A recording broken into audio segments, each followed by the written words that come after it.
Chennai RK நகர் தொகுதியில் தவேக வேட்பாளர் Mariam Wilson வேட்புமனு நிறுத்தி வைக்கப்பட்டுள்ள நிலையில் தேர்தல் நடத்தும் அலுவலகத்திற்குள் அனுமதிக்கவில்லை என வாக்குவாதம் செய்த தவேகவினரை போலீசார் வலுக்கட்டாயமாக வெளியேற்றினர்.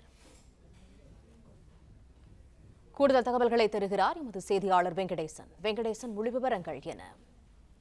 வணக்கம். சென்னை ஆர்கே நகர் சட்டமன்ற தொகுதியில் திமுக, அதிமுக, நாம் தமிழர் கட்சி, பகுஜன் சமாஜ் மற்றும் நாம் தமிழர் கட்சி, தவேகவினர் உள்ளிட்ட 47 பேர் மனுக்கு தாக்கல் செய்யப்பட்டனர்.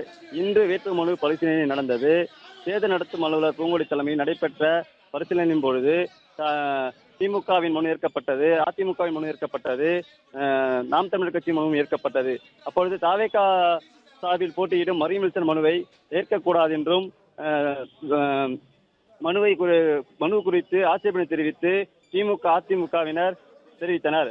அவர் வேட்புமனுவில் சுய விவரங்களையும் குறித்து காலத்தில் முன்னுக்கும் பின்னாகவும் பூர்த்தி செய்து இருப்பதாகவும், தன் மீது உள்ள குற்ற வழக்குகளை சரியாக தெரிவிக்காதால் ஒரு சில காலங்களில் அவர் பூர்த்தி செய்யாமலும் விட்டுவிட்டதாகவும் அவர் மனுவை நிராகரிக்க வேண்டும் என்று திமுக, அதிமுக முகவர்கள் ஆட்சேபனை தெரிவித்தனர்.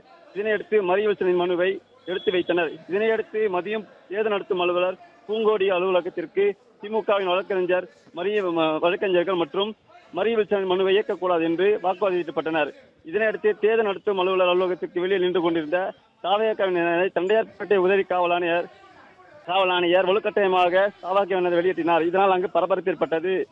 போலீசார் விடுதலை பட்சமாக செயல்படுவதாகவும் திமுகவினர் தேர்தல் நடத்தும் அலுவலரை மிரட்டுவதாகவும் தவேகவினர் குற்றச்சாட்டு வைத்தனர். இதனையடுத்து தவேகவினர் அனைவரையும் வெளியேற்றி போலீசாரிடம் வாக்குவாதப்பட்டனர். வெளியில் நின்று கொண்டிருந்த தவேகவினர் திமுகவினர் வாக்குவாதம் ஏற்பட்டு வந்ததால் அங்கு பரபரப்பு ஏற்பட்டது. உடனடியாக போலீசார் திமுகவினரை வேறு கேட்டு வழியாக பாதுகாப்பாக அனுப்பி வைத்தனர். சுயேட்சையாக போட்டியிடும் வேட்பாளர்கள் தேர்தல் நடத்தும் அலுவலரை பார்க்க வேண்டும் என்று கூறியதால் அவர்களையும் உள்ளே அனுமதிக்காததால் அங்கு பரபரப்பு ஏற்பட்டது.